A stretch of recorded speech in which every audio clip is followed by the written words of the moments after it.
Tutok na sa programa magpapangiti at makapagbibigay ng saya. Ako po si Valerie Tan, ang inyong tagapaghatid ng mga kwentong Pinoy ang Tibok. Ito ang iHeartPH.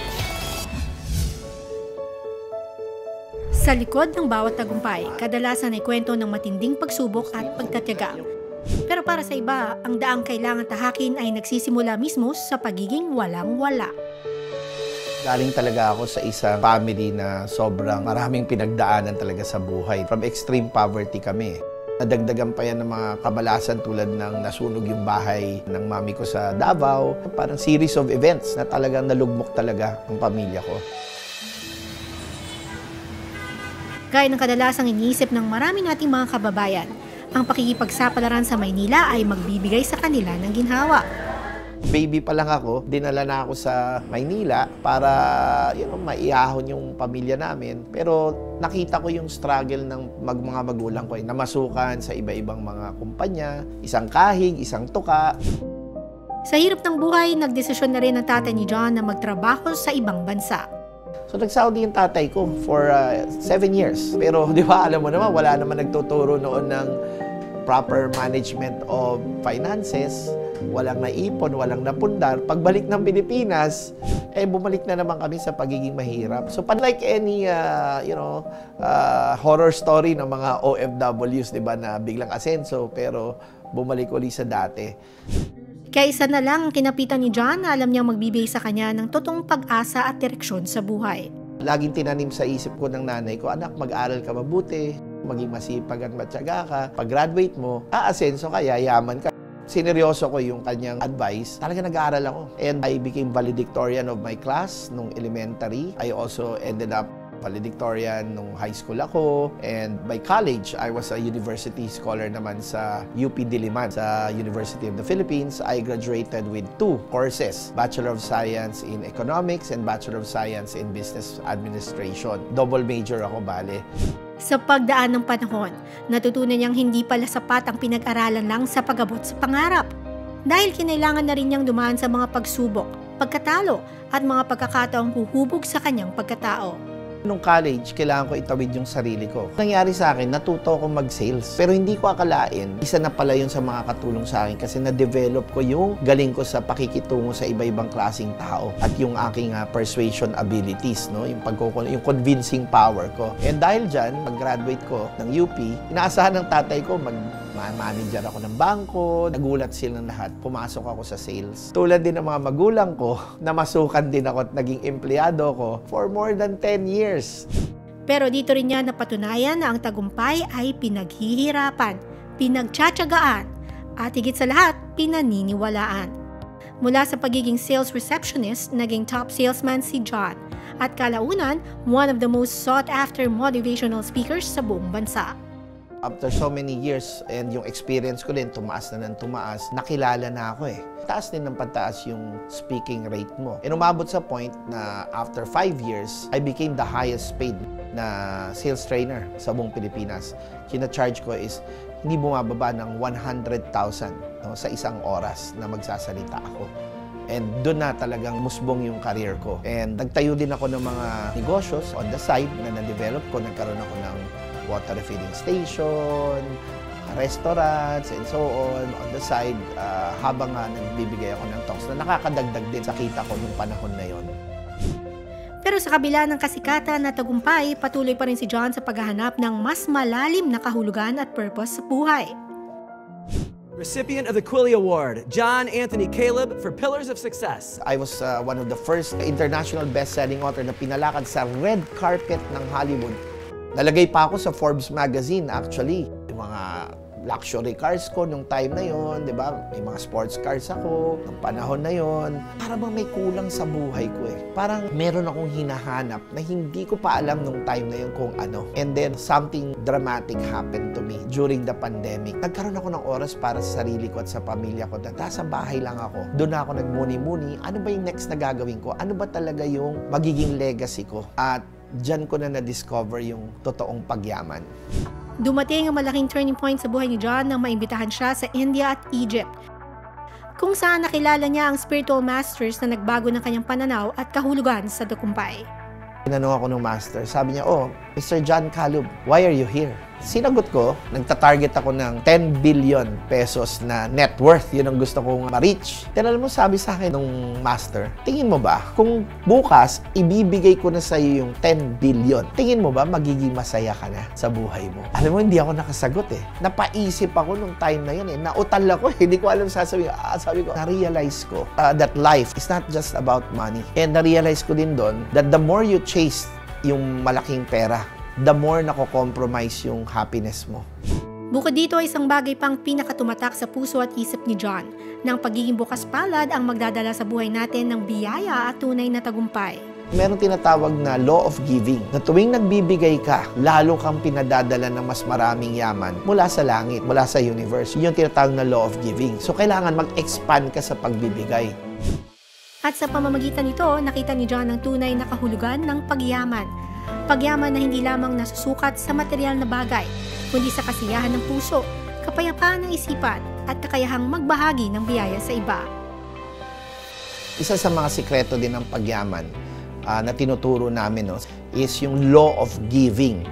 Very simple lang ang batas na ito ng universe. Lahat ng pinamimigay mo, whether pagkain yan, pera yan, tulong yan, lahat bumabalik sa'yo multiplied.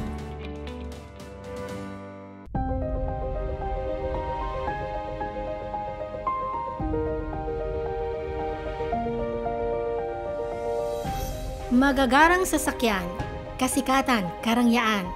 Malayong-malayo sa buhay na kinagisnan noon ni John.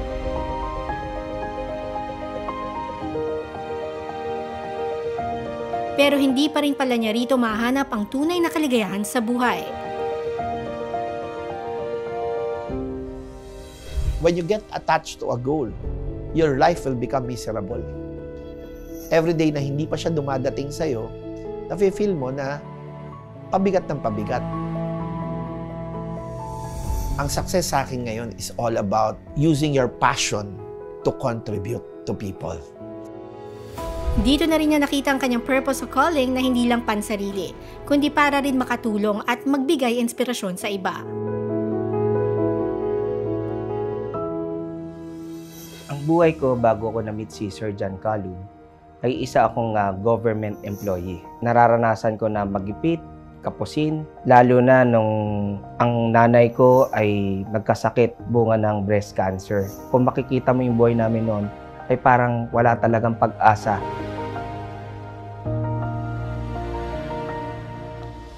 Dahil sa pangarap na makaahon, napunta si Jar sa sales at networking. At dito niya unang nakilala si John. Nung na-meet ko si Sir John Calub, sa isa sa mga seminar niya, doon bumukas ang aking isipan na para ikaw ay maging successful sa mundong ito, ay kailangan baguhin mo yung paraan kung paano ka mag-isip. Yung mga universal laws, kapag sinunod mo talaga, magkakaroon ng shift sa buhay mo.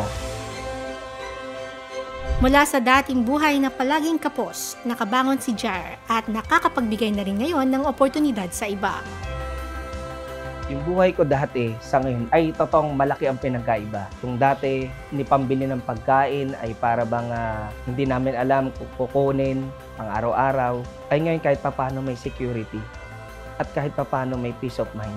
Kung dati ako yung humingi ng tulong, ngayon tayo yung hinihingan ng tulong. Masaya ako dahil nasusunod natin yung pangako natin sa Panginoon natin na pag nagkaroon tayo, ay tayo naman yung magiging instrumento niya. Malaki rin ang naging epekto sa buhay ng co-founder ng isang health and wellness company. Matapos sundin at isabuhay ang universal laws and principles na natutunan kay John. I am the eldest among 6 siblings. Ang family ko is nasa, kumbaga, below poverty. Nabaon kami sa utang because of a failed business. Growing up as a kid, ramdam mo yung hirap. I started working at the age of 16. So, to cut the story short, nasaraduan kasi kami ng kumpanya sa MLM na pinasok namin. I want to do more because alam ko na sa sarili ko, meron akong purpose at hindi ko yun nafe-feel that time. Lahat ng ito binago ng isang business training kung saan natutunan niya ang mga prinsipyo at kaisipang nagbigay ng bagong direksyon sa buhay niya. And then, comes 2024, nag-a-attend na naman kasi kami ulit ng mga training na VIP guest doon si Sir John Caleb. Nung nakausap namin siya, he was now talking about energy healing. During doon, sa training nga din na millionaire mindset, parang doon kami nagkaroon ng idea na, oo nga no, may energy talaga. Hanggang sa nag-take na kami nung energy healing session. Ang daming realization na parang nag-open ng mind namin na yung power of belief. With the energy healing, nag-cleanse kami, nag-forgive kami. And then, we believe that there is more to life. Parang nandyan lang yung abundance. You just have to grab it. Then, napunta kami sa pagpopromote ng health and wellness product. In a snap, parang nagugulat na lang kami sa result. Sabi namin, anong nangyari? Bakit bigla? From sobrang negative namin, yung products namin nasusold out. Magkaiba man ang karanasan at daang tinahak, pareho ang mga bagay na kanilang natuklasan, na ang tagumpay ay hindi lamang nasusukat ng material na bagay, kundi ang kakayahang makakapagpabago ng buhay ng iba. Para sa akin, ang tunay na meaning success ay yung impact na nabigay mo sa mga tao mo. At this point, success for me is having the ability or power to live with purpose. Para kay John, mas nagiging makabuluhan ang tagumpay na kanyang nakakamit kapag may mga taong kagaya nila Jar at GJ na hindi lang basta umasenso, kundi nagkaroon din ng positibong epekto sa ibang tao.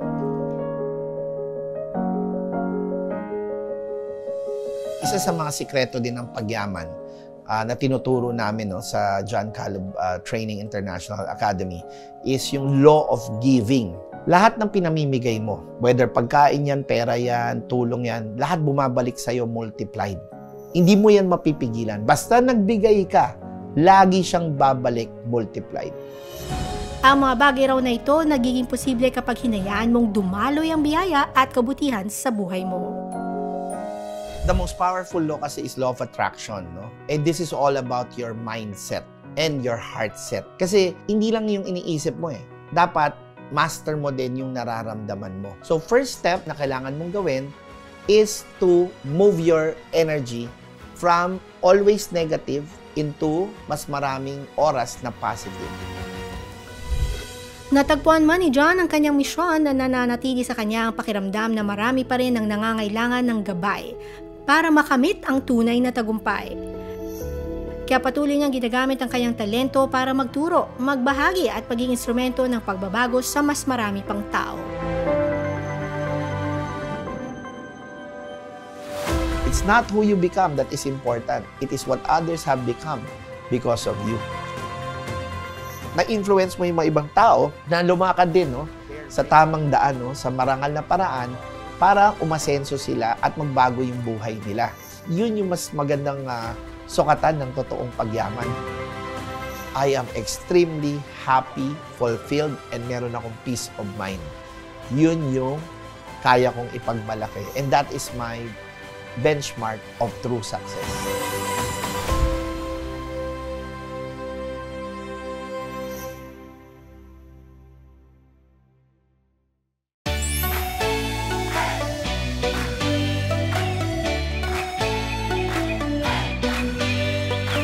Tagaytay has always been the perfect destination for a quick getaway.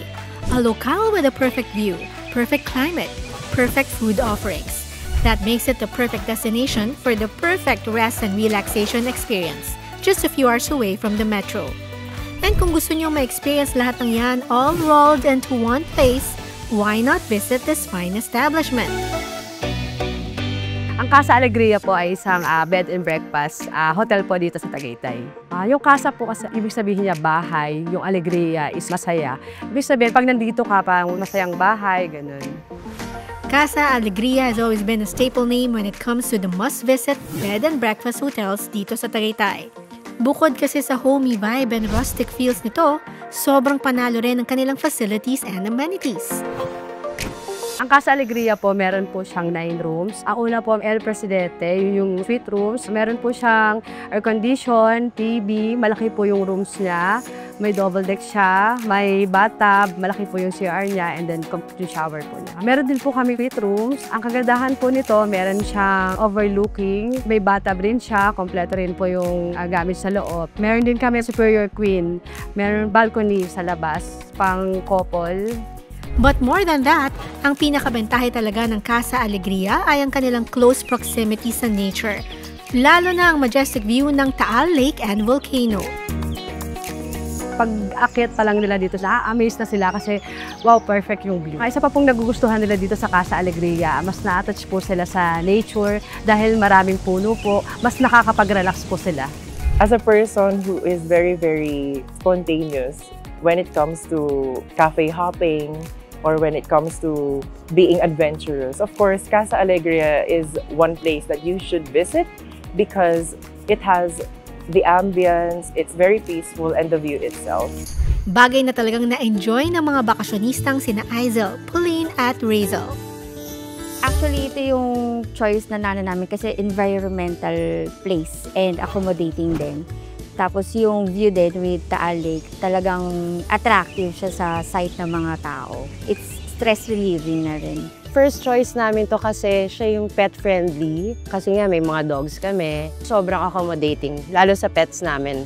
Tapos yung mga kids nag-enjoy talaga and ang ganda talaga ng view. It's very good po. I like it po. Jacuzzi po and the pool. It's cause I love swimming po and the jacuzzi, it's very good. At syempre, hindi makukumpleto ang inyong R&R kung walang masarap na food trip experience. And Casa Alegria takes pride in their sumptuous food offerings that caters to both Filipino and international tastes. Ilan nga sa kanilang bestsellers ay ang beef kansi, fried chicken, buffalo wings, sizzling sisig, tacos, at quesadilla. Mga pagkain na approve sa panlasa at tummy ng barkada ni Alex.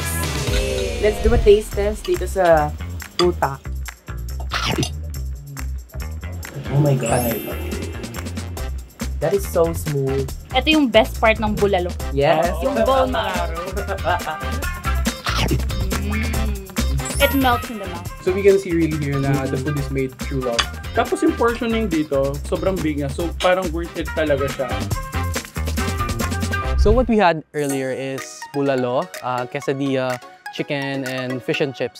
So I can say that their bulalo here is very different from the usual bulalo because it is kind of sour, which is, I think, is very unique, and it also pairs perfectly with patis and silit. What I appreciate with the chicken is it also has a flavor in the meat. So other than the normal chicken wings that you only have the flavor on the skin itself, the flavor itself is, you can really taste it from the inside into the outside. My favorite here is the quesadilla because it's both cheesy and meaty, and I can appreciate that it really was made intentionally for people who would like something savory and something cheesy. And for the fish and chips naman, I think it's very easy to eat. An all-in-one rest and relaxation experience all in one place. So when in Tagaytay, why not book a stay here sa Casa Alegria? Ini-invite ko po ang lahat na pumunta dito sa Casa Alegria na matatagpuan sa Ligaya Drive, Sungay East, Tagaytay City para magbakasyon kasama ng pamilya nyo para ma-experience ang ganda ng aming hotel at Taal Lake.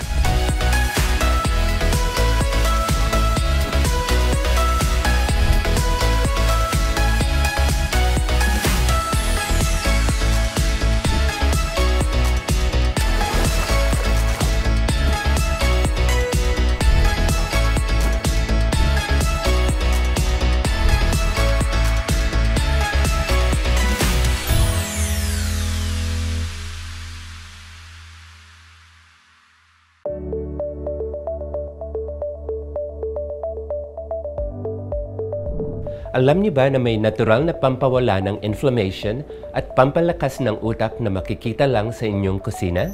Ito ang turmeric, isang golden spice na kilala sa aktibong sangkap nitong curcumin. May matinding anti-inflammatory effect ang curcumin. Tinutulungan nitong labanan ang chronic inflammation na sanhi ng maraming sakit gaya ng arthritis, sakit sa puso at Alzheimer's. Isa rin itong antioxidant na pinoprotektahan tayo laban sa oxidative stress na siyang nagpapabilis ng aging or pagtanda, pati na rin ang memory loss. Benefit ng curcumin ang level increase sa BDNF or brain-derived neurotrophic factor, isang brain hormone na tumutulong sa pagkakaroon ng bagong brain cells. Kaya posibleng mapabuti nito ang ating memory, concentration, pati na rin ang ating mood. Pero tandaan, mahirap i-absorb ang curcumin on its own. Kaya mainam na i-consume ito kasama ang iba pang spice gaya ng paminta para mas mabilis itong ma-absorb ng ating katawan. At yan ang benefits ng turmeric. Simpleng sangkap, pero malakas ang suporta sa kalusugan ng isip at katawan. Laging tatandaan, magpakonsulta lamang sa mga eksperto tungkol sa inyong kalusugan.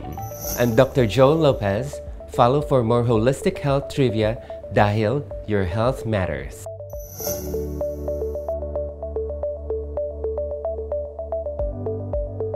30 minuto na naman ang nakalipas. Nag-enjoy ba kayo sa aming episode?